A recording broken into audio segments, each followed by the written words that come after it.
आज संभाजी ब्रिगेड महिला आघाडीच्या वतीने सोलापूर शहरातली जी अत्यंत भीषण अशी टंचाई आहे, पाणी टंचाई, याच्या विरोधामध्ये महापालिका प्रशासनाच्या विरोधामध्ये आंदोलन केले, मटकी फोड आंदोलन केलेलं आहे आणि महापालिका प्रशासनाच्या गलथान कारभाराचा निषेध केलेला आहे।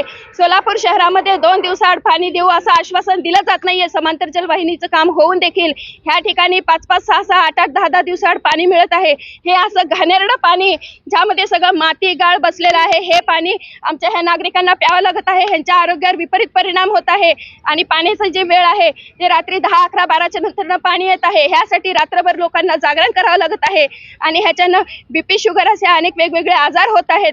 ह्यासाठी आज आम्ही ह्या ठिकाणी मटकी फोडून आंदोलन केलेलं आहे।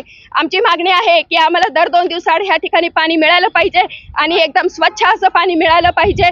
वेळची वेळेवर सकाळी पहाटे लवकर पाणी आलेलं पाहिजे, जेणेकरून लोक दिवसभर कामाला जाऊ शकतील, रात्रभर आम्ही जागरण करणार नाही। असं नसेल तर ह्यापेक्षा सुद्धा तीव्र स्वरूपाचं संभाजी ब्रिगेड महिला आघाडीच्या वतीने ह्या महापालिका प्रशासनाच्या विरोधात आंदोलन करण्यात येईल, असा मी आज संभाजी ब्रिगेड महिला आघाडी जिल्हाध्यक्ष ह्या नात्याने इशारा देत आहे।